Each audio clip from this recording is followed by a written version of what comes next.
It was time to give this plant-based thing a try. But there was only one meat-free meal I could think of. Hi, what can I get for you today?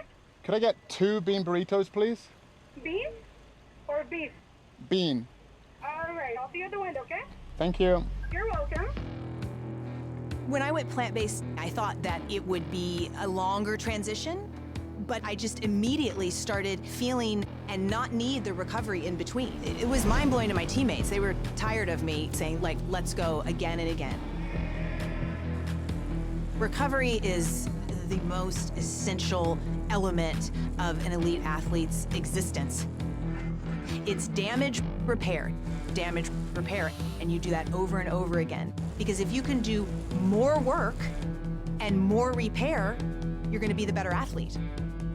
Dotsie was right. Bouncing back quickly between workouts is a huge advantage for any athlete. But the idea that food could be the secret weapon, I had to find out more. Dr. Scott Stoll is a former Olympian and a team physician for the USA Olympic team. I work with professional athletes that are very interested in protein. Protein's important, but which package is your protein coming in is the better question to answer. The plant-based protein versus the animal protein, which package is going to help the body overcome inflammation and help the body to recover?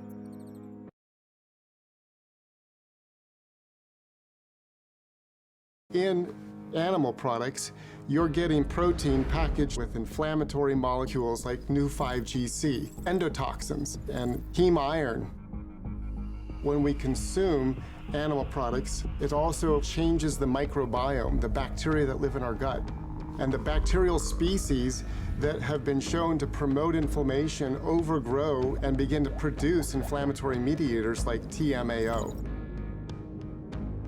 The study that showed that a single hamburger impairs blood flow also showed that it can increase measures of inflammation by 70%.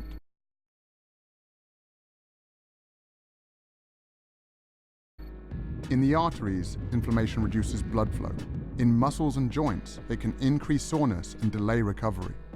In plant-based protein, you're getting protein that's packaged with antioxidants, phytochemicals, minerals, and vitamins that are going to reduce inflammation, optimize the microbiome, optimize blood supply, and optimize your body's performance.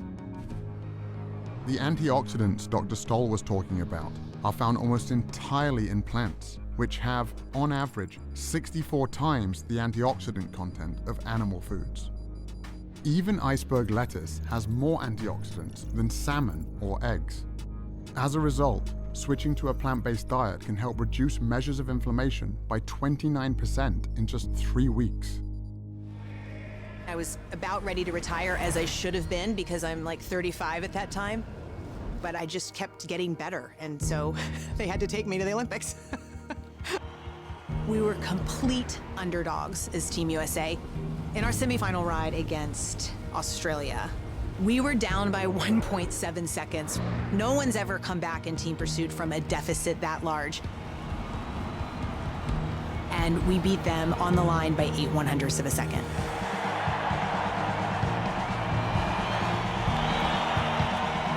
I was 39 and a half years old when I stood on the Olympic podium. I'm still the oldest person, male or female, to even go to the Olympic Games in my event. My diet was the most powerful aspect to me being able to perform and produce for the US team at the Olympic Games.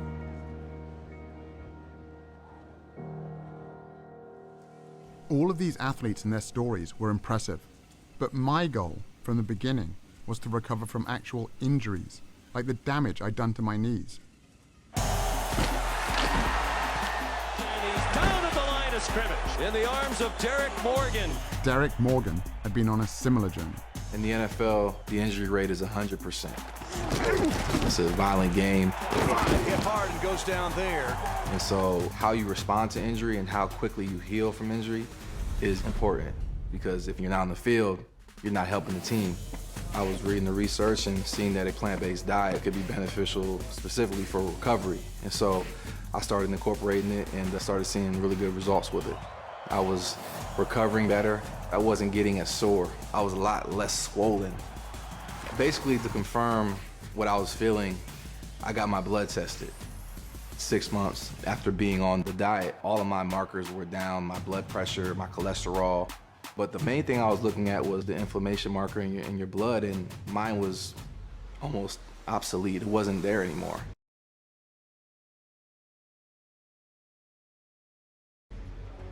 Whole food plant-based diet is going to optimize the growth of blood vessels into damaged tissue. It's going to lay down new tissue in tendons and muscles. It's going to stimulate their immune system to fight off infections. So almost at every level, eating the right foods is going to accelerate the healing process. 6 weeks into my personal plant-based experiment, I went to the gym to see if I could notice a difference. I wasn't able to spar or wrestle yet, so I decided to hit the battling ropes. At my gym, lasting 10 minutes on the ropes gets your name on the wall. Only a few people had ever hit 20 minutes. Even at the peak of my conditioning, the most I'd ever got was 8 minutes. James, keep it going. But on this day, I hit 10 minutes easily. Then I hit 20, 30. You're at 45 minutes. I went past the hour mark by about 1 minute and just thought, all right, that'll do. I can't believe you just did that, man. The only thing that had changed was my diet. When I was growing up, the toughest guy in the world to me was my dad. He taught me the value of self-defense and was always there to help me when I got into trouble. But now, he was the one who needed help. So you had a heart attack? Correct. Had you had much in the way of symptoms prior to this episode? No, never before. After my dad got out of the hospital following emergency heart surgery, we got on a Skype call with Dr. Caldwell Esselstyn, an internationally renowned heart disease researcher from the Cleveland Clinic. Always been, I think, very fit. So somewhat of a surprise. Well, no, not a surprise.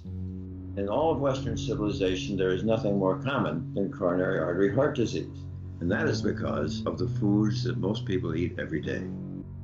In all of our studies, we found the same thing. These same biological mechanisms that affect performance also affect our health. Chronic inflammation, oxidative stress, and endothelial function. When you eat animal products, you start to form plaques in the coronary arteries. Plaque formation in the arteries doesn't just limit the function of the arteries, it can also block the blood flow, and that's when the heart starts to have some real problems keeping up with the demands of the body.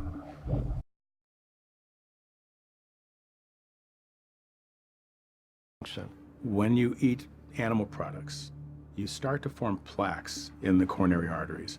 Plaque formation in the arteries doesn't just limit the function of the arteries, it can also block the blood flow, and that's when the heart starts to have some real problems keeping up with the demands of the body.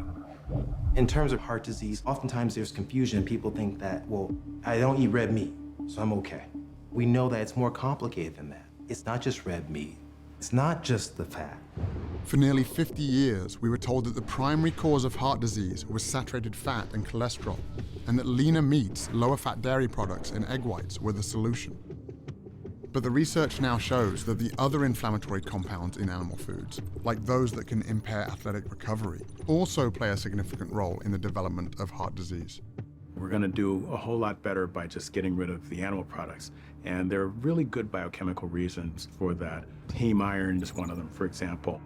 Heme iron is from an animal source, right? So most commonly you think red meat, even though poultry have it, fish has it. They did a meta-analysis looking over 6 prospective dietary studies, over 130,000 patients, and they came to the conclusion that 1 milligram a day of heme iron is associated with a 27% increasing risk of coronary heart disease.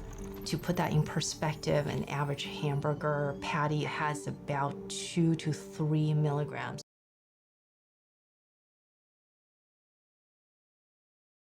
Heme iron is from an animal source, right? So most commonly you think red meat, even though poultry have it, fish has it. They did a meta-analysis looking over 6 prospective dietary studies, over 130,000 patients, and they came to the conclusion that 1 milligram a day of heme iron is associated with a 27% increasing risk of coronary heart disease.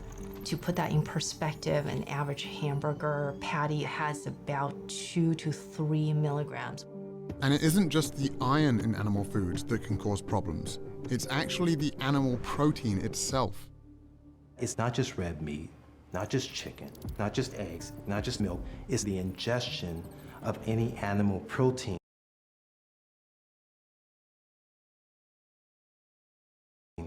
At that moment in time, a process begins at a chemical level inside the body. When the protein found in animal foods is cooked, preserved, or even just digested by our gut bacteria, highly inflammatory compounds are formed that corrode our cardiovascular system. This helps explain why people who get all of their protein from plants reduce their risk of heart disease by 55%.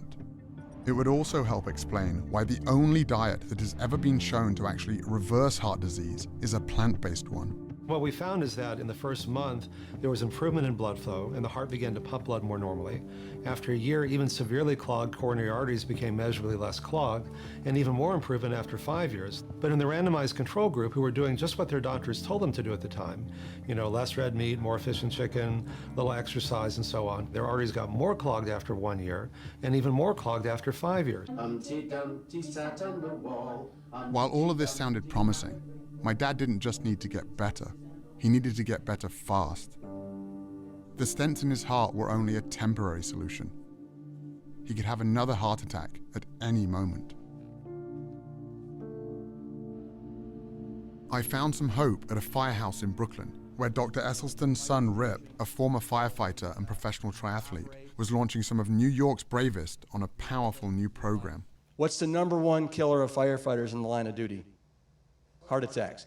67% of firefighters who perish from the line of duty die of heart attacks. So this right here, that is what we call a healthy artery. The blood can flow through this huge opening here, and this is what happens after decades on the meat and dairy diet. Okay? If you guys have been eating this way, I want you to take the 7-day rescue challenge. We bought you guys plant-based groceries. I want you to give yourselves the chance to see what your internal biochemistry does in just 7 days. I know my cholesterol's elevated, my LDLs are always very high. The same job that I was doing like 10 years ago without an effort, without taking an effort. Despite working out all week, playing sports, my cholesterol's high and growing by about 10, 15 points every year for the last 5 or 6 years. I realized a couple salads a week, it doesn't really cut it. I got 2 kids, so hopefully I'll feel better, have more energy, and add some years to my life. I went to see if I could get my dad to make these same changes to his diet as soon as possible. Well, what are you suggesting? Well, let's do the shopping. Tomatoes, cucumber, we have hummus dips. But my dad can be a little stubborn, Soya yogurt, and that's about it, I think. so I wasn't feeling that hopeful. We'll just drink tea. I come from a town called Melton Mowbray, known in England as the rural capital of food. It's the home of Stilton cheese and the world-famous Melton Mowbray pork pie. The pace of change here is very slow. And my dad, like most of us, is a product of where he grew up. I just couldn't imagine someone as set in his ways as my father making such a big switch. On the top there, worth another 20 quid. Here's 50 quid a lot. Until I got home and went back to the gym. Push me. Oh, here. I've spent years working out with Lucius Smith. He was a cornerback in the NFL, has a black belt in jiu-jitsu, and was my strength and conditioning coach. That's it. More arms, I told Lou about the research I'd been doing and what happened to my dad. And he'd never mentioned this before, and he said, I've been on a plant-based diet for almost 10 years. Lou is 60 years old, not far off my father's age. Most guys my age can keep up with the grandchildren. My grandchildren can't keep up with me. When I went from an animal-based diet to a plant-based diet, my blood pressure went down to like 110/70. My heart rate, sometimes it's been under 50, like 48, 47. I'm more focused, I'm more relaxed, and I noticed that I have a lot more energy because of the plant-based diet. Come on, man, come on. People in their 20s, they come in here. We do a workout. I sustain the workout a lot easier than they do. We can come in here and do 800. Listen to what I just said. 800 kettlebell swings and snatches in one workout. They can't make it. I'm not kidding you. They can't hang, man, I'm telling you. They can't hang. There was another guy my dad's age who had also made a big change. I ate a lot of meat. I ate my 10, 15 eggs a day. And, I had my 250 grams of protein a day because I weighed 250 pounds. One and only Arnold Schwarzenegger. But as I got older and as I started reading up on it, I recognized the fact that you really don't have to get your protein from meat or from animals, as far as that goes. So we started going more in a direction of a vegetarian kind of a diet. Now we're doing it the right way, with the right spices. All of a sudden, I love it much more than the meat. And, the cholesterol went down to around 109. It was the lowest that it ever was in my entire life, at almost 69. What we eat has a major impact on our health and our well-being in every way we can measure. People who eat a diet that's high in animal protein have a 75% increased risk of premature death from all causes, and a 400% to 500% increased risk of death from most forms of cancer, prostate, breast, colon cancer, as well as type 2 diabetes.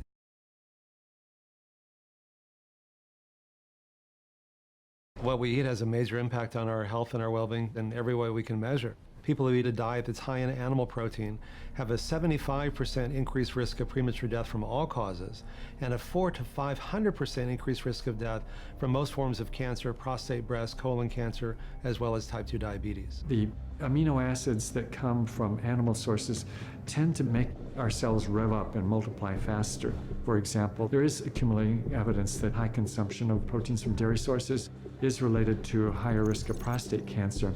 That chain of cancer causation actually seems pretty clear. Cancer has been linked to other animal foods as well. Research funded by the National Cancer Institute found that vegetarians who add 1 or more servings per week of white meat like chicken or fish more than triple their risk of colon cancer.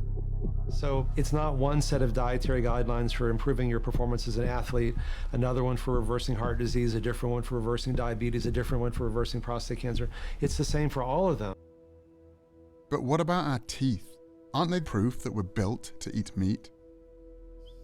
In primates, you might think canine teeth are associated with a diet of meat, but they're not.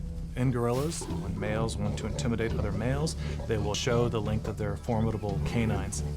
On the other hand, carnivores have distinctive teeth, and they're shaped like scissor blades. They simply shred the meat off and they swallow. Compare that to the teeth of a human being, square and low cusped for crushing and grinding tough plant tissues. Right there in your own mouth is the best evidence we have for a diet that could not have been meat. Suddenly it all made sense. The reason an animal-based diet isn't good for us is because our bodies aren't built for it.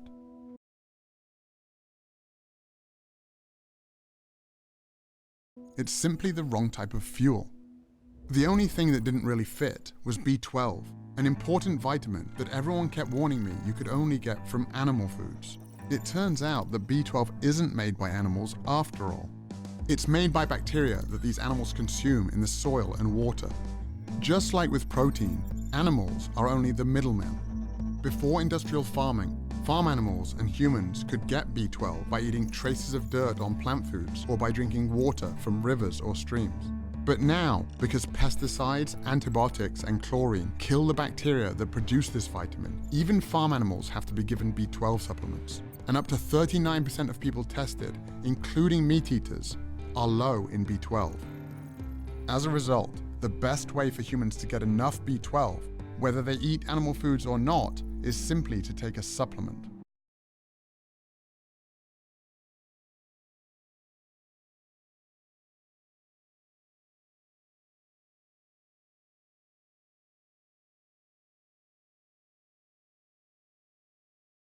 The only thing that didn't really fit was B12, an important vitamin that everyone kept warning me you could only get from animal foods. It turns out that B12 isn't made by animals after all. It's made by bacteria that these animals consume in the soil and water. Just like with protein, animals are only the middlemen.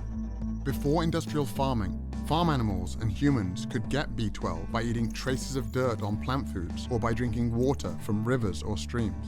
But now, because pesticides, antibiotics, and chlorine kill the bacteria that produce this vitamin, even farm animals have to be given B12 supplements. And up to 39% of people tested, including meat eaters, are low in B12. As a result, the best way for humans to get enough B12, whether they eat animal foods or not, is simply to take a supplement. When I caught up with Scott a full month into his 2,200-mile trek, he had fallen well behind record pace. Not even a week into the journey, I developed a quadricep tear. I had to start thinking, okay, how am I going to get through this? There are no rest days when you're setting a speed record on the Appalachian Trail. I needed to recover while I was still pushing my body to the brink, waking up the next day and the next day after that and doing the same thing. I really had to trust in my training and trust in my nutrition to help me get up each morning at 4:30 and put another 50 miles in. With only 12 days left to break the record, Scott still had 550 miles left to go. They were experiencing record rainfall in Vermont when I went through, and there's just no way that I could be prepared for it. I was trying to make up all the ground that I'd lost with the injury, trying to get back on record pace, getting 2 to 3 hours of sleep or less, night after night after night, going over some of the most remote stretches. I put in 26 hours straight. But the Appalachian Trail keeps throwing more and more mountains at you. It never really lets up. And by the time I actually got to New Hampshire, the White Mountains just obliterated me.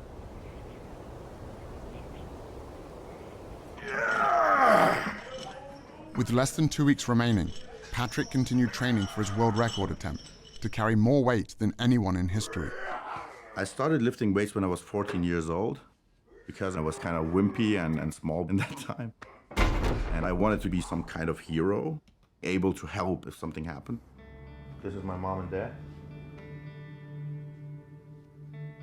When I was 4 years old, my dad, my mom, and my little sister, she was 6 months old, they were in a car accident.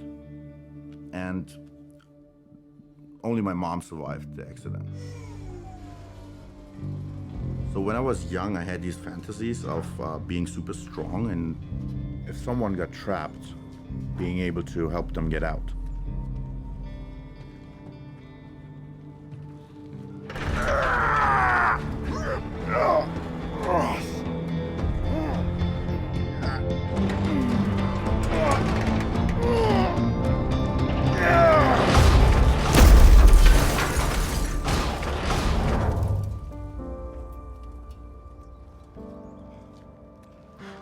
For any guy watching that day, it wasn't just a car Patrick had crushed.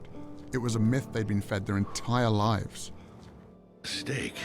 That's what a man eats. Made from stuff guys need. Eat like a man, man. There's no one that can relate to that better than I do because I've lived in that world. Steak is for man. Go meat! They showed us commercials, burgers, George Foreman with the grill. Yeah. And the big sandwiches and all that stuff. Eat like a man and be full like a man. This is great, great marketing by the meat industry. Serious man food. Selling that idea that real men eat meat. You look like more of a man with a quarter-pounder in your hand. But you got to understand, that's marketing. That's not based on reality.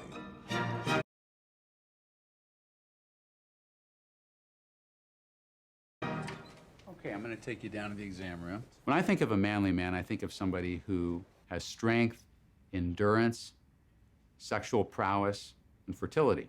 And in fact, what the scientific studies are showing is that the more meat men eat, the more quickly they lose their manly manhood. The blood test with the Miami Dolphins measured how a single meal could affect blood flow throughout the entire body.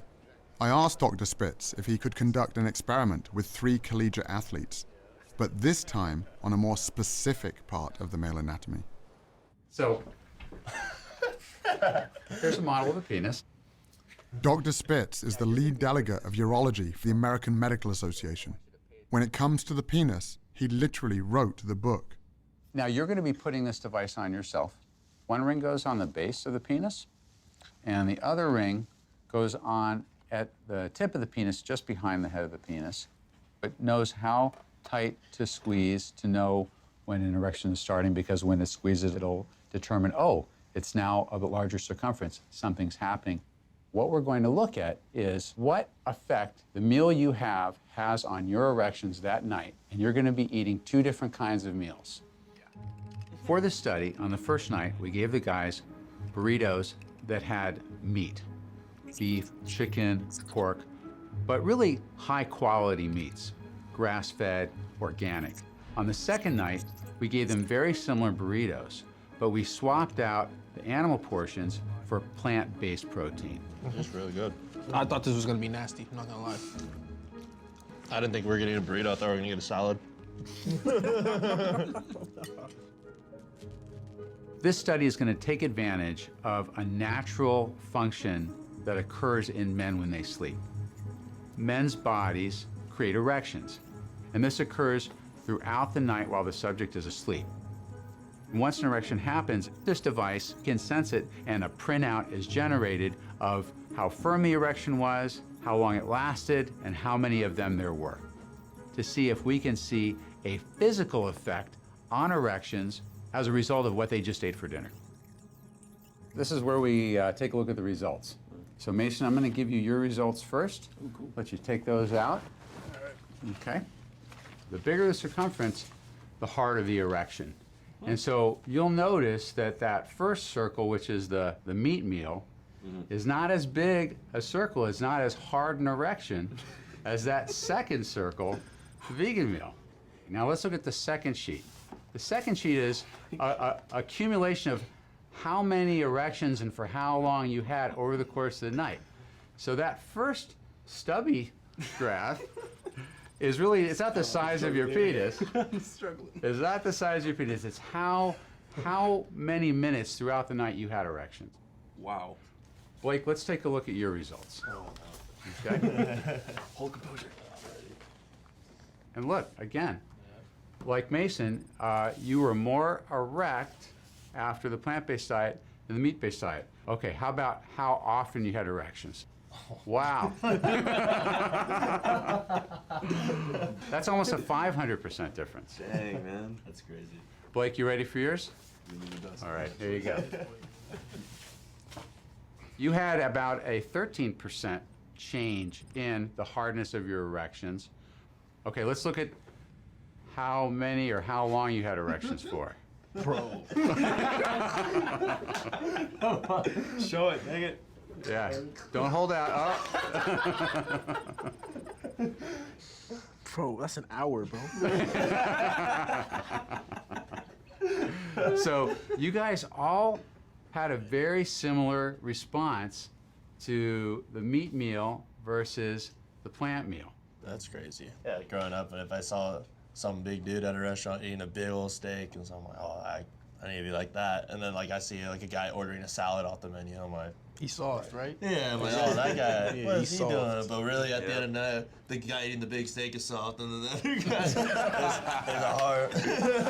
So when you take your date out on Valentine's Day, where are you going to take them to eat? To the veggie grill. Son. Okay, the veggie. Now, this is not a scientifically validated study, but the results that we're seeing are very exciting. I think this is going to wake a lot of people up. I think it's going to wake up people who have penises, and I think it's going to wake up people who like people who have penises.